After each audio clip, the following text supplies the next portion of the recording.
ان ساری نعمتوں میں خاص طور سے 3 نعمتیں ایسی ہیں رسول پاک صلی اللہ علیہ وسلم نے ان 3 چیزوں کو مسلمانوں کی اور مسلمان کی سعادت مندی کا ذریعہ اور سبب بتایا ہے۔ چنانچہ حدیث پاک میں آتا ہے، حضرت نافع بن حارث رضی اللہ عنہ راوی ہیں، فرماتے ہیں کہ اللہ کے رسول صلی اللہ علیہ وسلم نے ارشاد فرمایا، من سعادت المسلمی، مسلمان کی خوش بختی اور نیک بختی میں سے یہ ہے کہ المسکن الواسع، اس کے لیے کشادہ مکان ہو، کشادہ گھر کا ہونا، یہ ایک مسلمان کی خوش بختی کی نشانی اور علامت ہے۔ اور دوسری چیز فرمایا، والجار الصالح، نیک پڑوسی ہو، پڑوسی کا نیک ہونا اور عمدہ اور بہتر ہونا، اخلاق والا ہونا، یہ دوسری علامت اور نشانی ہے۔ اور تیسری علامت بتائی کہ والمرکب الحنی، سواری خوشگوار ہو، جس کے ذریعے سے آدمی ایک جگہ سے دوسری جگہ جائے اور سفر کرے تو سواری بھی عمدہ ہو، بہتر ہو۔ تو یہ 3 چیزوں کو خاص طور سے نبی پاک صلی اللہ علیہ وسلم نے بتایا ہے کہ یہ 3 چیزیں خوش بختی کی نشانی ہیں۔ عزیزان گرامی، گھر کا ذکر آپ نے سب سے پہلے نمبر پر فرمایا اور اس میں بتایا کہ گھر وسیع ہونا چاہیے۔ گھر کی زیب و زینت اصل نہیں ہے، اور اس میں نقش و نگار اور اس میں زیادہ ٹپ ٹاپ کا ہونا یہ اصل چیز نہیں ہے۔ اصل چیز یہ ہے کہ گھر آرام دہ ہو، گھر سہولت والا ہو، یہ اصل چیز ہے۔ ایک صحابی رسول صلی اللہ علیہ وسلم گھر تعمیر کر رہے تھے، آپ صلی اللہ علیہ وسلم کا گزر اس جانب سے ہوا،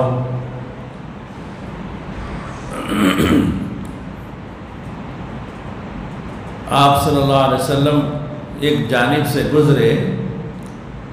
تو دیکھا کہ ایک گنبد نما گھر تعمیر کیا جا رہا تھا، اور وہ صحابی تو وہاں موجود نہیں تھے۔ آپ صلی اللہ علیہ وسلم نے ساتھ میں رہنے والے صحابہ سے پوچھا کہ یہ کس کا مکان ہے؟ صحابہ نے بتایا کہ یہ فلاں صحابی کا مکان ہے۔ آپ آگے بڑھ گئے اور آپ کی خدمت میں وہی صحابی جن کا مکان تعمیر ہو رہا تھا آئے اور آ کر سلام کیا۔ آپ صلی اللہ علیہ وسلم ان کی طرف متوجہ نہیں ہوئے، سلام کا جواب نہیں دیا، پریشان ہو گئے اور گئے اور پھوڑا لے کر اپنا گھر زمین کے برابر کر دیا۔ پھر آپ صلی اللہ علیہ وسلم کا گزر اسی راستے سے ہوا تو پوچھا کہ یہاں مکان تعمیر ہو رہا تھا، کیا ہوا؟ بتایا گیا کہ فلاں صحابی نے اس کو اپنے ہاتھوں سے توڑ دیا۔ آپ صلی اللہ علیہ وسلم نے فرمایا بالکل صحیح کیا انہوں نے، سب سے بدترین پیسہ وہ ہے جو مٹی میں لگے۔ اب سوال یہ پیدا ہوتا ہے کہ ایک جانب تو آپ صلی اللہ علیہ وسلم گھر پر لگنے والے اس پیسے کو برا بتا رہے ہیں، اور حدیث پاک میں آپ کا خود ارشاد ہے کہ گھر کا وسیع ہونا خوش بختی کی علامت ہے، تو اس کا کیا مطلب ہے؟ عزیزان گرامی، علماء اکرام اور شراح حدیث اللہ تعالیٰ ان کو جزائے خیر عطا فرمائے کہ انہوں نے ہر بات کھول کر وضاحت کے ساتھ بتایا کہ گھر کا وسیع ہونا یقیناً خوش بختی کی نشانی اور علامت ہے، لیکن اگر کسی کے دل میں گھر کی محبت اتنی زیادہ بس جائے اور اتنی زیادہ گھر کر جائے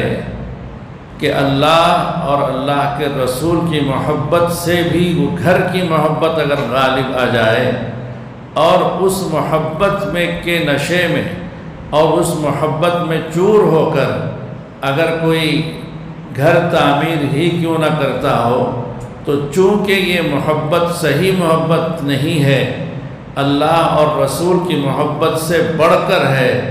تو آپ صلی اللہ علیہ وسلم نے اس کو ناپسند کیا ہے۔ اور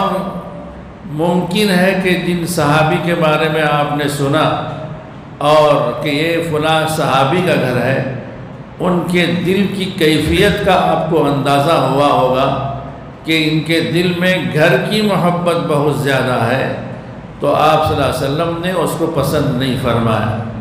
پھر جب وہ گھر اپنے ہاتھ سے جب گرا کر آئے تو آپ نے خوشی کا اظہار فرمایا۔ تو عزیزان گرامی، دونوں روایتوں کو اس طرح جوڑا گیا ہے کہ اگر کوئی شخص گھر کی انتہائی درجے محبت کے بغیر بس ضرورت سمجھ کر ضرورت کے لیے اور سہولت کے لیے اپنے آرام کے لیے گھر بناتا ہے، تو اس کے گھر بنانے میں کوئی قباحت نہیں ہے، بالکل اجازت ہے کہ وہ گھر تعمیر کرے، گھر بڑا سے بڑا ہی تعمیر کرے، اس میں کوئی قباحت نہیں ہے۔ لیکن اس طرح گھر کی محبت دل میں گھر کر جائے کہ اللہ اور رسول کی محبت سے بھی وہ محبت غالب آ جائے، یعنی دنیا کی محبت، دنیا کی چیزوں کی محبت اگر غالب آ کر اس کیفیت کے ساتھ اگر وہ کوئی بھی کام کرے، چاہے گھر ہو چاہے دوسرا بھی کوئی جائز کام کیوں نہ ہو، اگر وہ محبت اگر غالب ہو رہی ہے تو آپ صلی اللہ علیہ وسلم نے اس کو منع فرمایا ہے کہ اس جذبے کے ساتھ، ایسی محبت کے ساتھ کیا جانے والا عمل یہ بہتر نہیں ہے،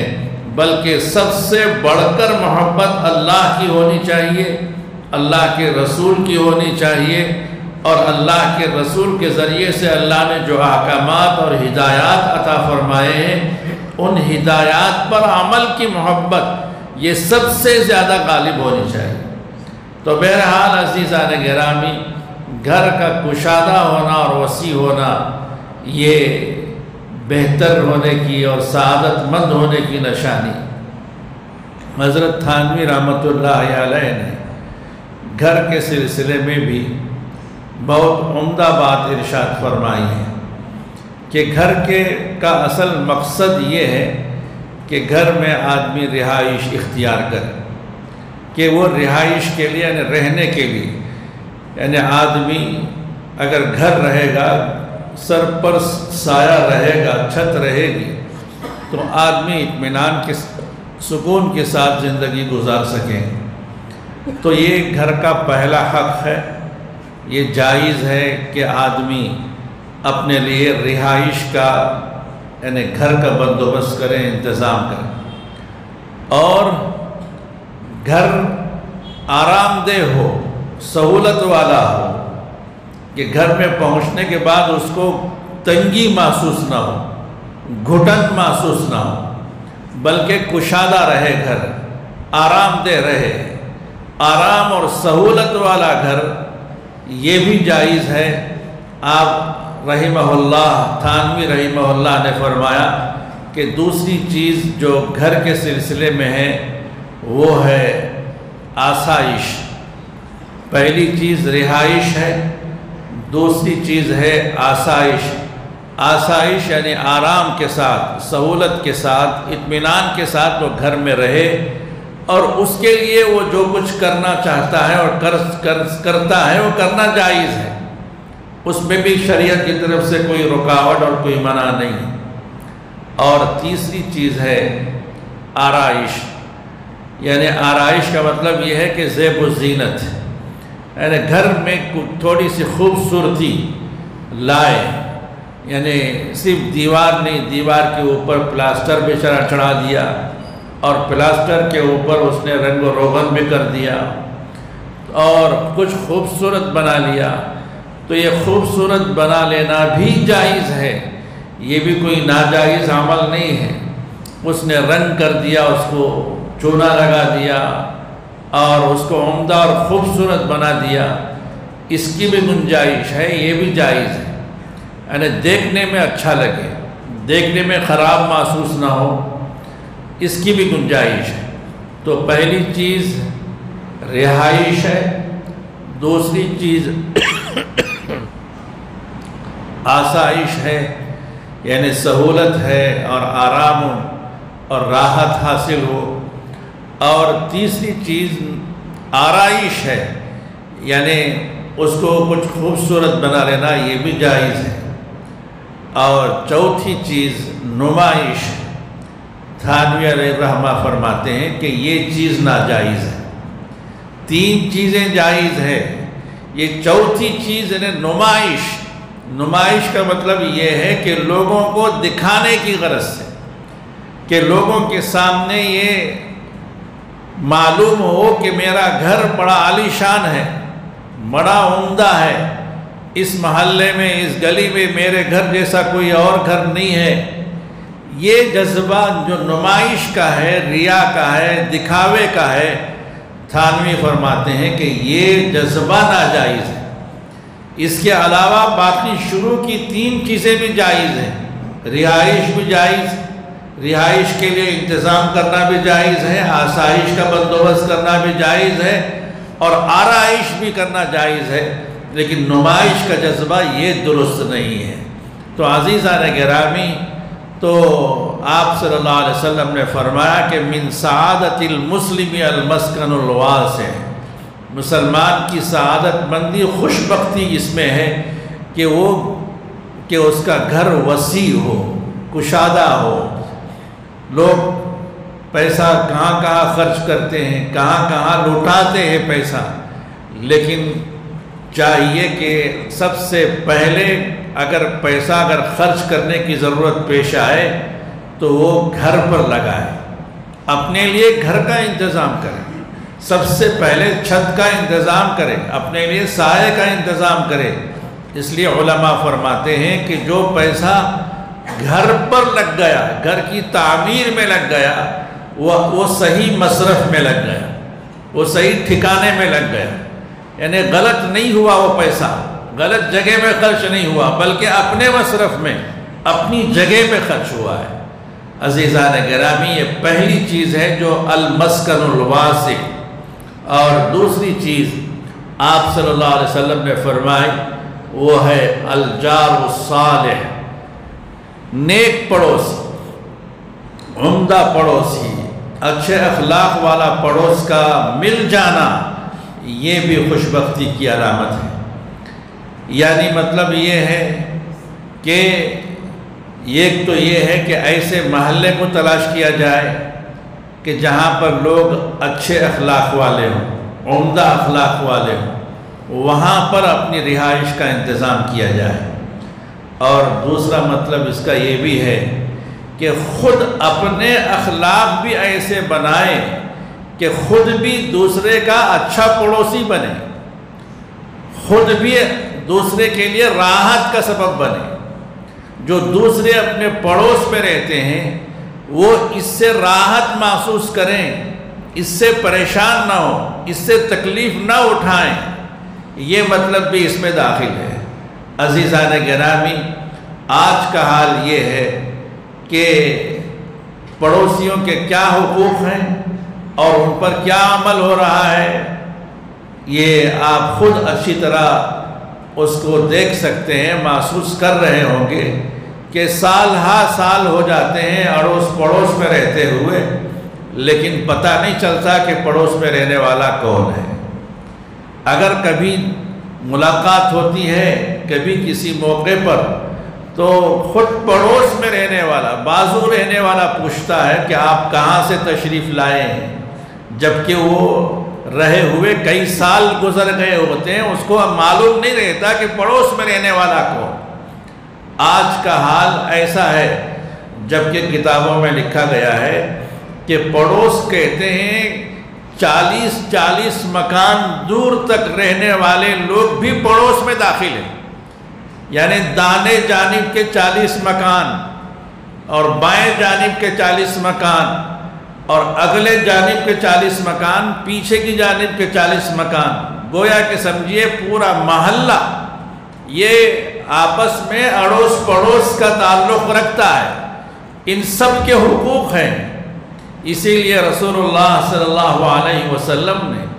3 دفعہ قسم کھا کر ارشاد فرمایا کہ لا یؤمن واللہ لا یؤمن، اللہ کی قسم وہ شخص مؤمن نہیں ہے کہ جس کا پڑوسی اس کے شر سے معمور نہ ہو، لا یؤمن جارہ بوائقہ، کہ اس کے شر سے، اس کی شرارتوں سے، اس کی تکلیفوں سے، اس کی اذیتوں سے جس کا پڑوسی محفوظ نہیں ہے، آپ صلی اللہ علیہ وسلم فرما رہے کہ وہ اللہ کی قسم کھا کر فرما رہے کہ واللہ وہ مؤمن نہیں ہے، وہ صحیح معنی میں ایمان والا نہیں ہے۔ ایک اور حدیث میں کنز العمال کی یہ بھی فرمایا کہ لا يدخل الجنت من لا یأمن جارہ بوائقہ، کہ جنت میں داخل نہیں ہوگا وہ شخص کہ جس کی تکلیفوں سے اس کا پڑوسی محفوظ نہ ہو، اس کو کچھ نہ کچھ تکلیف پہنچتی رہتی ہو۔ ایسا شخص جو تکلیف پہنچانے والا ہے پڑوس کو، یہ جنت میں داخل نہیں ہوگا۔ آپ صلی اللہ علیہ وسلم کی خدمت میں ایک عورت کا تذکرہ کیا گیا کہ وہ عورت دن بھر روزے رکھتی ہے، رات بھر تہجد اور نوافل پڑھتی رہتی ہے، تہجد گزار ہے، صدقہ و خیرات بھی کرتی ہے، بہت سارے نوافل بھی ادا کرتی ہے، لیکن اس کے پڑوس والے اس عورت کی زبان سے تنگ ہیں، یعنی وہ پڑوسیوں کو اپنی زبان سے تکلیف پہنچاتی ہے۔ آپ صلی اللہ علیہ وسلم نے فرمایا کہ ہی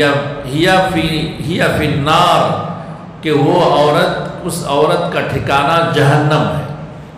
یعنی اس کی نمازیں، اس کے روزے، اس کے صدقہ و خیرات، اس کی نفلی عبادتیں اس کو کچھ کام نہیں آئیں، اس کا ٹھکانہ جہنم میں ہے۔ ایک اور عورت کے بارے میں تذکرہ کیا گیا کہ مدینے کے کونے میں رہتی ہے، وہ بہت زیادہ نوافل وغیرہ کا اہتمام نہیں کرتی، بس فرائض کی ادائیگی ہے، واجبات کی ادائیگی ہے، فرض نمازیں پڑھ لیتی ہے، روزے رمضان کے رکھ لیتی ہے، زکوٰۃ دے لیتی ہے بس، اور دوسرے بہت زیادہ نوافل اس کے عادات میں نہیں ہیں، بس اتنا ہی کام کرتی ہے، لیکن اس کے پڑوسی اس سے خوش ہیں اور اس سے راضی ہیں، تو آپ صلی اللہ علیہ وسلم نے فرمایا کہ وہ جنت میں اس کا ٹھکانہ ہے، وہ جنت میں جانے والی ہے۔ تو عزیزان گرامی، پڑوس کا اچھا ہونا اور عمدہ ہونا یہ ایک مسلمان کے خوش بختی کی علامتوں میں سے ایک علامت ہے، اور خود بھی ایسے رہیں کہ ہمارے پڑوس میں رہنے والا شخص وہ ہمارے سے مطمئن رہے۔ حضرت امام ابو حنیفہ رحمۃ اللہ علیہ کے پڑوس میں ایک شخص رہتا تھا، وہ روزانہ رات میں شراب پیتا تھا اور شراب کی ناچ گانے کی محفل سجاتا تھا اور رات بھر گاتا اور چلاتا چیختا، جبکہ پڑوس میں بالکل حضرت امام ابو حنیفہ رحمۃ اللہ علیہ کا مکان، اور آپ تو رات بھر نفل نماز میں لگے رہتے تھے۔ ان کی سیرت کے بارے میں ہے کہ انہوں نے 40 سال تک عشاء کے وضو سے فجر کی نماز پڑھی ہے۔ وہ بھی اس کی بھی وجہ یہ بنی کہ ایک دفعہ وہ جا رہے تھے راستے میں، ایک بوڑھی عورت نے دوسری عورت سے کہا کہ دیکھیے یہ جو صاحب جا رہے ہیں کہ یہ رات بھر نماز پڑھتے ہیں، جبکہ اس سے پہلے حضرت امام حنیفہ رحمۃ اللہ علیہ کا معمول رات بھر نفل نماز پڑھنے کا نہیں تھا، صرف عشاء کی نماز پڑھتے تھے، نوافل وغیرہ کے بعد آرام کرتے تھے، پھر آخر شب میں اٹھ کر تہجد کی نماز پڑھنے کا معمول تھا، رات بھر نماز پڑھنے کا معمول نہیں تھا۔ جب اس بڑھیا کی یہ بات انہوں نے سنی تو ان کو غیرت پیدا ہوئی، لوگ میرے بارے میں اتنا اچھا گمان رکھتے ہیں کہ میں رات بھر نماز پڑھتا ہوں جبکہ میں ایسا نہیں ہوں، تو پھر مجھے ان کے حسن ظن کے مطابق، اچھے گمان کے مطابق مجھے رات بھر پڑھنا چاہیے۔ اس کے بعد انہوں نے تحیہ جو کیا تو 40 سال تک عشاء کے وضو سے فجر کی نماز پڑھی۔ تو ایسے ہیں، اور پڑوس میں رہنے والا شخص شرابی ہے، روزانہ ہنگامہ کرتا ہے اور اشعار پڑھتا ہے۔ ان اشعار میں ایک شعر یہ بھی پڑھتا تھا، اضاعونی ای فتن اضاعونی، کہ مجھے ضائع کر دیا، لوگوں نے مجھے ضائع کر دیا، لوگوں نے مجھے ضائع کر دیا۔ کیسے نوجوان کو انہوں نے ضائع کیا، یعنی کیسے قدر والا وہ شخص ہے اور کیسا عمدہ شخص ہے، کیسا بہترین شخص ہے، ایسے بہترین شخص کو لوگوں نے ضائع کر دیا۔ ایک شعر اس کے اشعار میں سے ایک مصرع یہ بھی وہ روزانہ چلا چلا کر پڑھتا تھا۔ ایک دفعہ اس طرف سے پہرے داروں کا گزر ہوا، چوکی داروں کا، پولیس کا پہرا ادھر سے گزرا تو دیکھا کہ ہنگامہ ہو رہا ہے حضرت امام ابو حنیفہ رحمۃ اللہ علیہ کے پڑوس میں۔ گھر پر چھاپا مارا اور اس شرابی کو اپنے ساتھ پولیس والے لے گئے اور تھانے میں، پولیس اسٹیشن میں اس کو بند کر دی۔ حضرت امام ابو حنیفہ رحمۃ اللہ علیہ کو معلوم ہوا کہ وہ شرابی پولیس اسٹیشن پہنچا دیا گیا ہے، فوراً پریشان ہو کر بھاگے۔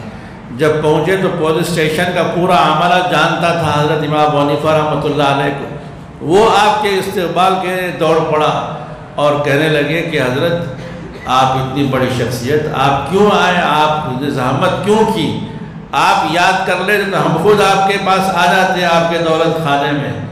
انہوں نے کہا کہ نہیں، بات ایسی ہے کہ میرا پڑوسی آپ کے یہاں قید ہے۔ اچھا، کون سا پڑوسی؟ بتایا کہ فلاں شرابی ہے۔ اچھا، وہ تو آپ کو تنگ کر رہا تھا؟ نہیں، وہ میرا پڑوسی ہے،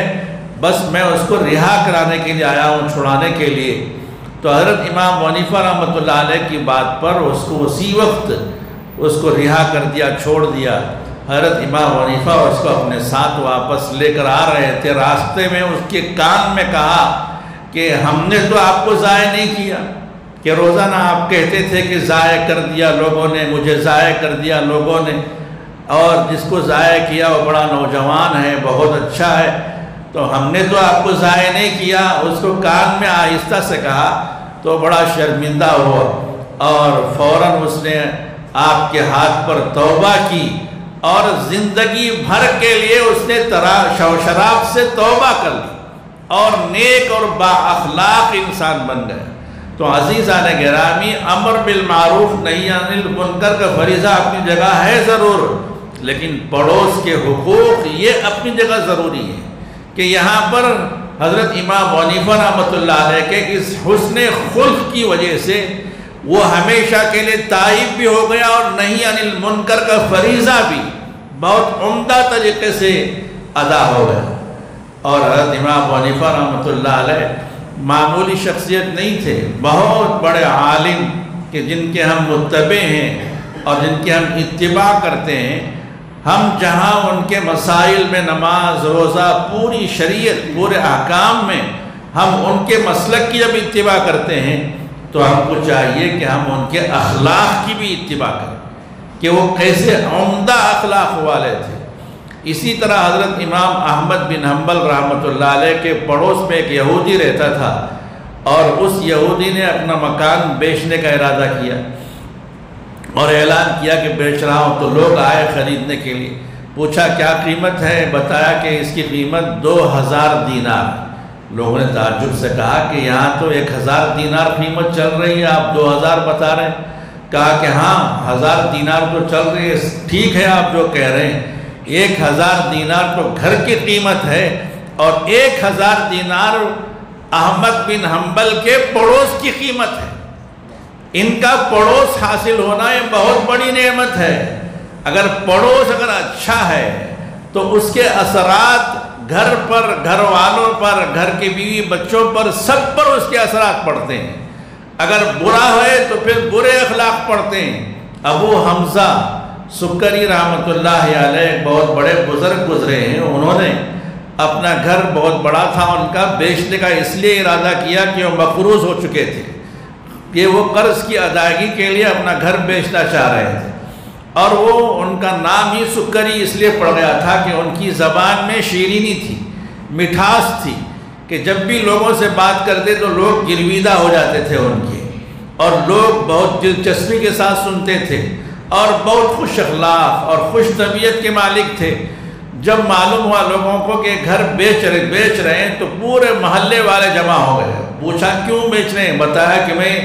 مجھے قرضہ ہے، میں قرض کی ادائیگی کے لیے بیچنا چاہتا ہوں۔ کہا کہ نہیں، آپ مت بیچیے، سارا قرض ہم سب لوگ مل کر ادا کر دیں گے، آپ یہی رہیں۔ تو عزیزان گرامی، ایک مسلمان اور سچا مسلمان ایسا ہی ہوتا ہے کہ اس کے اڑوس پڑوس میں رہنے والے اس سے خوش رہتے ہیں اور مطمئن رہتے ہیں، اور اس سے کسی طرح کی کوئی تکلیف اور گزند محسوس نہیں کرتے، کوئی تکلیف اور پریشانی محسوس نہیں کرتے۔ حضرت بایزید بستامی رحمۃ اللہ علیہ کے بارے میں آپ حضرات نے تو ان کا نام نامی سنا ہے کہ جن کو سلطان العارفین کہا جاتا ہے، یعنی اللہ والوں کے بادشاہ۔ ایک دفعہ انہوں نے سامنے والے گھر سے بچے کے رونے کی آواز سنی تو رات بھر نہیں سوئے۔ صبح ہوئی تو گھر پر دستک دی، پوچھا کہ کیا آواز ہے؟ اندر سے خاتون نے جواب دیا کہ بچے کے رونے کی آواز ہے۔ کیوں رو رہا؟ کہا کہ میرے شوہر مہینوں سے سفر میں ہیں اور وہ یہودی ہیں اور ابھی واپس نہیں آئے، گھر میں رات ولادت ہوئی اور چراغ کے لیے تیل نہیں تھا اور پیسے بھی نہیں تھے، کوئی لانے والا بھی نہیں تھا، اس لیے بچہ رویا ہے، اور گھر میں راشن بھی تقریباً ختم ہو چکا ہے اور دوسری کوئی سہولت کی چیز بھی نہیں۔ بہت اثر ہوا، صدمہ ہوا حضرت بایزید بستامی رحمۃ اللہ علیہ کو۔ اپنے گھر آئے اور اس کے گھر کی ساری چیزیں انہوں نے بھیج دی اپنے گھر والی کے ذریعے سے۔ اس کے گھر میں تیل، اناج، راشن، کپڑے، ہر چیز، اور روزانہ رات میں خود تیلی یعنی ماچس کی ڈبی روزانہ خود لے جا کر پہنچاتے کہ رات جب آئے گی تو پھر اندھیرا ہوگا، کہیں ایسا نہ ہو کہ گھر اندھیرا رہے گھر میں اور بچے بڑے سب پریشان رہے۔ جب وہ شوہر واپس آیا 2-3 مہینے کے بعد، وہ یہ سمجھ رہا تھا کہ میرے گھر والے سب شاید جو میں راشن دے کر آیا تھا وہ تو ختم ہو چکا ہوگا، کیا حال ہوا ہوگا۔ آ کر دیکھا تو خوشحال ہیں، آرام سے۔ پوچھا کیا ہوا؟ تو نے کہا کہ ہمارے پڑوس میں رہنے والے حضرت بایزید بستامی رحمۃ اللہ علیہ نے پورا انتظام کیا ہے اور ہم کو کوئی تکلیف نہیں ہے۔ تو وہ حضرت کی خدمت میں شکریہ ادا کرنے کے لیے آیا، اور شکریہ ادا کرنے کے بعد کہا کہ جو مذہب آپ کو اتنی اچھی تعلیم دیتا ہے، مجھے بھی اس مذہب میں داخل کر لیجئے۔ آپ ہی کے ہاتھ پر اس نے کلمہ پڑھ کر مسلمان ہو گیا۔ تو عزیزان گرامی، عرض کرنے کا مطلب یہ ہے کہ اگر ہم اچھے پڑوسی بن کر رہیں گے تو لوگ اسلام میں بھی داخل ہو سکتے ہیں۔ لیکن آج کا حال یہ ہے کہ اگر ہم کہیں جا کر گھر پوچھتے ہیں اور کرائے کے لیے تو کہتے ہیں کہ یہاں پر مسلمانوں کے لیے گنجائش نہیں ہے۔ یعنی اخلاق ہمارے اتنے بگڑ چکے ہیں کہ یا تو وقت پر کرایہ نہیں دیتے، اس کو ستاتے ہیں اور تکلیف پہنچاتے ہیں، طرح طرح کی اذیتیں پہنچاتے ہیں، اور غیروں کی بات نہیں، خود مسلمان کو کرائے پر دینے کے لیے سوچتا ہے کہ یہ آئے گا تو پھر مجھے پریشانی ہوگی۔ تو بہرحال عزیزان گرامی، رسول اللہ صلی اللہ علیہ وسلم نے فرمایا کہ ایک مسلمان کی خوشبختی کی علامتیں 3 چیزیں ہیں۔ پہلی چیز گھر کا وسیع ہونا، اور دوسری چیز پڑوسی کا نیک ہونا۔ اسی لیے آپ صلی اللہ علیہ وسلم نے فرمایا کہ پڑوسی کے خوشی میں بھی شریک ہو اور اس کے غم میں بھی شریک ہو۔ کہ اگر اس کو کوئی نعمت حاصل ہوئی ہے تو اس کو مبارکباد دو۔ مثال کے طور پر نئی 2 ویلر لے لیا یا 2 ویلر سے کار لے لیا مثال کے طور پر آج کے زمانے میں، یا کوئی بہت بڑی چیز لے لیا تو اس کے سامنے خوشی کا اظہار کرو، مبارکباد دو۔ یہ نہیں کہ بھائی اس کی تنخواہ تو اتنی کم ہے، کہاں سے یہ اسکوٹر خرید لیا، کہاں سے یہ کار لے لیا، اس کے پیچھے تحقیق، اس کے پیچھے انکوائری نہیں، بلکہ اس کو مبارکبادی دو۔ اگر کوئی تکلیف پہنچتی ہے تو اس کے غم میں بھی برابر شریک ہو جاؤ۔ حضرت عبد الرحمن بن ابو بکر رضی اللہ عنہ کے فرزند سے ان کے پڑوس سے کچھ کہہ سنی ہو گئی اور کچھ ذرا باتیں ہو گئیں۔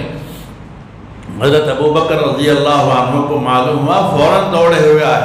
اور اپنے بیٹے سے کہا کہ معافی مانگو، معذرت چاہو۔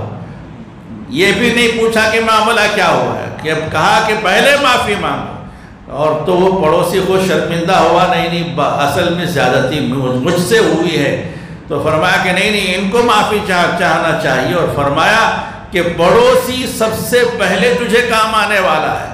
اگر کوئی پریشانی پیش آتی ہے تو پڑوسی پہلے وہ کام آتا ہے۔ میں باپ ہو کر دور رہتا ہوں، میرے آنے تک پڑوسی تیرا کام کر چکا ہوتا ہے، تیری خدمت کر چکا ہوتا ہے، اس لیے پڑوسی کا حق سب سے زیادہ ہے۔ آپ نے فرمایا کہ سالن میں پانی زیادہ ملاؤ۔ حضرت ابو ذر غفاری رضی اللہ عنہ نے پوچھا کہ سالن میں پانی ملا کر کیوں بڑھانا ہے؟ آپ نے فرمایا کہ تمہارا جو پڑوسی ہے اس پڑوسی کو بھی اس میں سے دو، اس لیے کہ جب تم پکاؤ گے، اگر شوربہ پکاؤ اور اس کی خوشبو پڑوس کے یہاں پہنچے، اگر پڑوس پہ رہنے والا غریب ہے اور اس کے بچے اس کے باپ سے کہہ رہے ہوں کہ آپ بھی ہمارے لیے گوشت لے کر آئیں کہ پڑوس کے یہاں سے گوشت پک رہا ہے، تو یہ کتنی بڑی محرومی کی بات ہے کہ پڑوس کے بچے جبکہ اس کے باپ سے کہیں اور اس کے باپ کے اندر اتنی طاقت نہ ہو کہ وہ گوشت لا کر پکا کر کھلا سکے۔ اس لیے جب تم بناؤ شوربہ تو پھر شوربے کو زیادہ کرو اور اپنے پڑوس کے یہاں میں کچھ بھیجو۔ یہ نہ دیکھو کہ پڑوس میں کون ہے، مسلمان ہے، غیر مسلم ہے، مشرک ہے، یہودی ہے، نصرانی ہے، کہ جو بھی ہے وہ پڑوس ہے، کہ وہ اس میں مذہب کا کوئی لحاظ نہیں ہے، کہ چاہے مشرک ہی کیوں نہ ہو اس کو بھی دو۔ یہ پڑوس کا حق ہے۔ اسی لیے پڑوس کے حقوق میں بتایا گیا کہ پڑوس کا ایک حق ہے، ایک بعض پڑوسی ایک حق والے ہیں، بعض 2 حق والے ہیں، بعض 3 حق والے ہیں۔ ایک حق والا پڑوسی جو کافر مشرک ہے وہ ہے، اور 2 حق رکھنے والا مسلمان پڑوسی ہے، وہ مسلمان بھی ہے پڑوسی بھی ہے۔ 3 حق رکھنے والا وہ پڑوسی جو رشتہ دار بھی ہے، یعنی ایک تو پڑوس میں بھی ہے اور دوسرا مسلمان بھی ہے اور تیسرا رشتہ دار بھی ہے، تو اس کے 3 حقوق بتائے گئے ہیں۔ تو بہرحال عزیزان گرامی دوسری چیز، اور تیسری چیز آپ صلی اللہ علیہ وسلم نے فرمائی المرکب الحنیم، خوشگوار سواری۔ سواری کا عمدہ اور بہتر ہونا یہ بھی سعادت مندی کی علامت ہے، اسی لیے فرمایا گیا کہ گھوڑا رکھیں تو اچھا گھوڑا رکھیں، عمدہ رہے، جو جہاں کہیں بھی جائیں تو وہ کام آئے سفر میں۔ اسکوٹر رکھیں تو بہترین اسکوٹر رکھیں، اور اگر کار رکھتے تو کار اچھی سی رکھیں کہ جو آپ کے وقت پر ضرورت پر کام آئے۔ ایسا نہیں کہ بعض لوگوں کے بارے میں لوگ کہتے ہیں کہ ان کی کار تو ایسی ہے کہ اگر شام میں سفر کرنے کا ارادہ ہے تو پھر صبح سے اس کی ریپیئرنگ شروع کر دیتے ہیں، کبھی چھت کے اوپر لیٹے ہوئے ہیں، کبھی کار کے نیچے لیٹے ہوئے، کبھی دائیں جانب کبھی بائیں جانب۔ کیا قصہ ہے بھائی؟ نہیں، شام میں سفر ہے لیکن صبح سے شام تک کار کی ریپیئرنگ چل رہی ہے، تو ایسی سواری نہیں ہونی چاہیے۔ سواری ایسی ہو تیار، جب جی چاہے جب ضرورت پڑے تو اس وقت لے کر جایا جا سکے، اگر کوئی ضرورت مند مانگے تو اس کو دے سکیں۔ ایسا نہیں کہ میری گاڑی میں فلاں خرابی ہے، یہ ہے وہ ہے، میں نہیں دے سکتا۔ عزیزان گرامی ایسا نہیں ہے، بلکہ عمدہ سواری کا ہونا، وقت پر اس سواری کا کام آنے والی سواری ہونا، یہ بھی خوشبختی کی نشانیوں میں سے ایک نشانی ہے۔ اسی لیے ہمارے حضرت امیر شریعت ثانی رحمۃ اللہ علیہ فرمایا کرتے تھے کہ گھر کا خاص ہونا اور سواری کا خاص ہونا یہ صحابہ کی سنت ہے۔ جتنے صحابہ اکرام گزرے ہیں ان سب کے مکانات تھے، سب کے اپنے خاص ذاتی مکان تھے، اور سب کے پاس سواریاں تھیں، گھوڑے تھے، اونٹ تھے اس زمانے کے لحاظ سے۔ اس لیے گھر کا وسیع ہونا اور سواری کا عمدہ خوشگوار ہونا، آپ صلی اللہ علیہ وسلم نے فرمایا کہ یہ بھی خوش بختی کی نشانیوں میں سے ہے۔ دعا فرمائے اللہ تبارک و تعالی اس حدیث پاک کی روشنی میں جو باتیں بھی ہم نے سنی ہیں، سنائی ہیں، ان سب باتوں کا ہم کو بھی مصداق بنائے، اور یہ تینوں خوش بختیاں اللہ تعالی ہمیں عطا فرمائے، اور جو بھی کہے اور سنا گیا ہے ان پر عمل کی توفیق عطا فرمائے۔ آمین وآخر دعوانا الحمدللہ۔